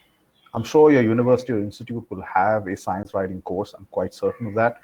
Get in touch with your PI, get in touch with whoever's the head of your administrative department, see if they can sign you up for that course, see if you can make that part of your coursework during your PhD. When I was in my master's, that was a compulsory course that we had to take. And I think those are some of the ways where you learn the basics, but you only improve through practice. So practice, read, and practice your writing. I think that will help you a lot. I think the question about elaborate on how somebody can share a personal perspective, I took you through that on the annotated example, so I won't be answering that. What could be the word count limit for a press release? A word count limit could be anywhere between 350 to 700 words, depending on the platform that you're posting it on. So for example, the most popular platform that we work with, which is Eureka Alert, they generally have a limit. They generally try to ensure that it's not more than 500 words length. The title has to be of a certain character count. But those platforms will essentially tell you the limitations right at the outset, like a Target journal would. So you don't have to worry about that. But generally, between 500 and 700 words is a good press release, right? There's one question about plagiarism, right? Also because, okay, how can you make it more impactful in a particular category? Like I said, the thing is, you have to sit down by yourself and you have to really focus in hard on what is unique about this research, because I'm sure there is something unique about what you're studying. There has to be something that is unique about your study. Otherwise, why would you be doing it? Even if it is something that you inherited in your laboratory from somebody else who was doing it earlier, there has to be some unique aspect of it that you're pursuing. So you need to think about what is unique about what you do, and then run off that. Once you identify what's unique about the work that you're doing, you'll be able to understand what the applications of that are. You'll figure out what the unique applications of what you are doing are. So that's how you have to. But it's something, as a researcher, I figure out through introspection. I spend a lot of time thinking about it. I worked with rice plants, so I thought really long and hard about why what I was doing was important and how it would help the sort of agronomical sections of our society in India, because as most of you know, India is an agrarian state. So automatically, when I put that into context, it doesn't matter how many people are working on rice as a model of study in plant molecular biology. The fact is that if I could make a discovery that would sort of hasten the the harvest process for rice, that would have several economic benefits for a farmer, right? If I came up with a transgenic line which would work better.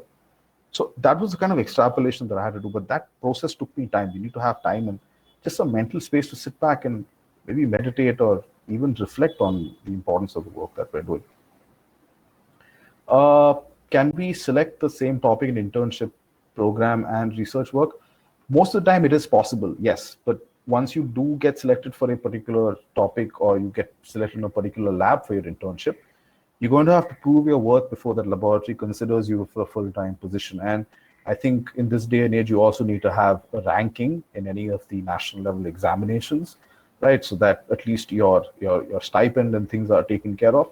Those are minimum requirements. So I think all of those things you have to bear in mind as well. Can scientific writing be a viable career option? Well, you're looking at me. It has been for me for sure. I didn't think it would be. I was very adamant that I wanted to be a PhD.